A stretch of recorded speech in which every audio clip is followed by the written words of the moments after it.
les films que j'ai faits jusqu'à Tip Top étaient, on pourrait dire, sans musique, même si c'était des comédies musicales, parce que la seule musique était les musiques qui étaient pas extra-digétiques. C'était des musiques, voilà. C'est parce que les gens chantaient, parce que les gens en faisaient de la musique, parce que les gens en écoutaient ou dansaient dessus. Voilà.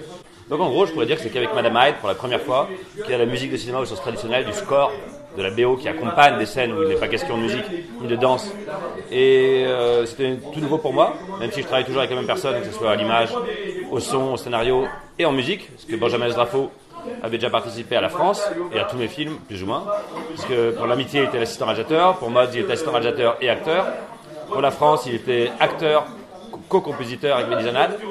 Pour Tip Top, c'est la seule fois, c'est vrai, finalement, où on n'avait pas finalement travaillé ensemble. Et là, il a fait toutes les musiques, y compris le rap. Et donc là, le but, si vous voulez, c'était au début, mais je crois qu'il vous l'a peut-être dit, ou qu'on s'était dit, c'était de partir plus de musique de Fassbinder, type Secret de Cavos, ou de certains films que ce ne sont pas mes Fassbinder préférés, comme Prenez garde à Saint Putain, Soldat américain, en gros, pour être simple, c'est-à-dire, c'est de la musique qui est, déjà, qui est mixée basse, qui donne un côté un peu triste, archaïque, qui vient de loin, et un peu comme dans certains films de Narouz aussi. C'était l'idée de travailler une sorte de romanesque en sourdine, qui permettait d'unifier le film, qui est un peu éclaté, moins tip-top, mais quand même.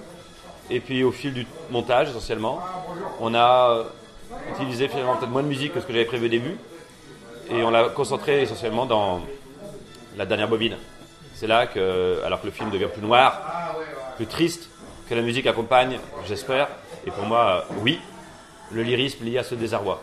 Et en particulier avec il y a même des moments du film, si on peut dire strictement musicaux, parce que par exemple, l'écroulement de José Garcia devant les grilles du lycée à la fin, il n'y a pas un dialogue, il n'y a pas un texte, ça joue uniquement sur le rapport entre les doigts, puis tambourine, puis qui pianote, puis qui s'affaisse, puis une caméra qui remonte, et là la musique de Benjamin, qui est le moment le plus lyrique, un peu justement sardien, deleurien, je sais pas comment dire, se déploie.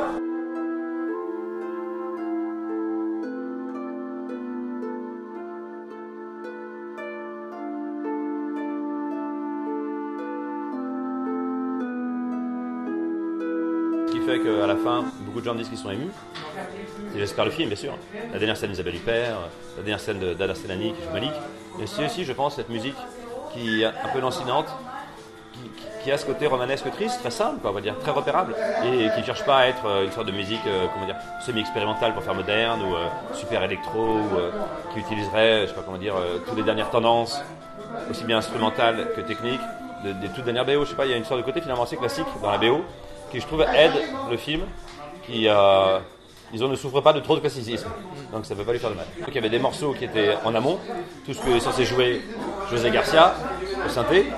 Il lui a même donné des cours de synthé, Benjamin, et il y avait un peu d'ici là, on pourrait dire, le thème du film, qu'on retrouve de générique de début, joué juste à la flûte, très nu, et qui ensuite est retravaillé, c'est essentiellement ce thème. Par contre, ensuite, voilà, il y a beaucoup de choses qui sont venues pendant le montage, qui sont des choses autres, qui peuvent être des musiques un peu plus atmosphériques, discrètes pendant les scènes de nuit, ou qui peuvent être aussi des revisitations du thème, ou même de nouveaux thèmes. J'avais mis des fois la musique de Benjamin, pour rythmer certains mouvements d'appareil, au moment des répétitions, avec José Garcia au piano, parce que c'était pas mal de plans séquences, que j'ai pas forcément tous gardés, mais il en reste. Dont le plan séquence où il se met à chanter elle est où la femme délicate que j'ai épousée, qui est tout en un seul plan. Il y a beaucoup de musiques qu'on a testées qui sont pas forcément là au final, mais non, je me suis pas amusé à mettre des musiques autres juste pour voir que dans les vrais, c'était surtout un travail avec Benjamin, un travail en long cours qui a été, je pense pour lui, intensif. Voilà, parce qu'on lui a beaucoup demandé et que comme le montage évoluait souvent, que des fois je ne savais pas encore exactement ce que je cherchais, parce que c'est la première fois que je travaille la musique originale, et donc je pense que j'étais des fois confus, ou des fois un peu perdu, ou hésitant. Ça devait être un peu des fois désagréable d'avoir quelqu'un qui tâtonnait plus que d'habitude, je dirais. Je ne cherche pas du tout à faire du second degré, hein. Je ne me prends pas pour les Monty Python ou Mel Brooks. Au contraire, pour moi, je recherche, si vous voulez, comme tout le monde peut-être, à faire des films très sincères, qui peuvent être émouvants, qui peuvent toucher à des choses profondes. Il y a différentes manières de le faire. Mais c'est vrai que pour moi, je recherche plus une sorte de sincérité démunie qu'un décalage loufoque second degré, clairement. Alors là, clairement.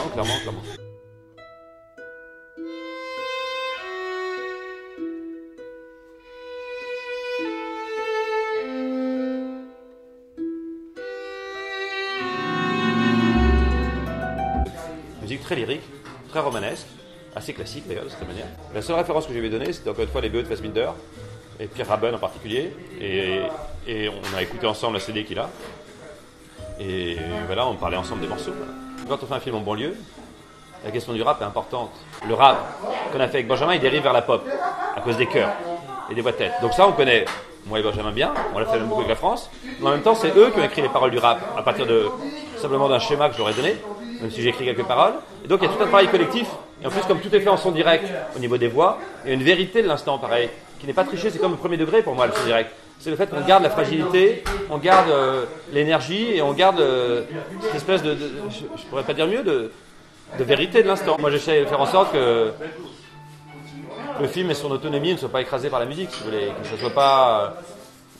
je sais pas, c'est un équilibre où pour moi la musique finalement doit forcément d'une manière ou d'une autre être un tout petit peu discrète. Mon prochain film, si j'arrive à le faire, sera une comédie musicale, mais avec du son direct, à nouveau du chant.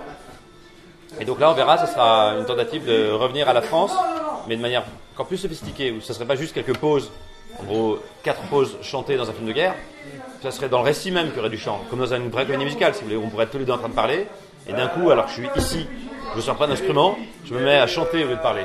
Ça serait dans ce sens-là. Mais c'est pas le but de retrouver des effets de style ou une signature ou une espèce de geste formel qui serait réitéré. Mais c'est pareil dans le rapport à la musique, moi ça m'intéresse de chercher des choses un peu nouvelles, de ne pas faire la même chose. Et voilà. Benjamin, ce côté caméléon. Tout à fait. Benjamin, pour moi, quand on écoute ce qu'il fait pour Axel Repère, quand on écoute ce qu'il fait pour Adolfo Arietta, quand on écoute ce qu'il fait pour Will Stillman, quand on écoute ce qu'il fait pour moi, quand on écoute ce qu'il fait pour Michael Bourg, on n'a pas l'impression de quelqu'un qui impose à chaque fois une espèce de signature qui aurait fait son image de marque ou son image de marque musicale et qui ensuite se contenterait de faire des petites variations, si vous voulez, ou des ornementations autour d'un noyau dur qui ne serait complètement inamovible.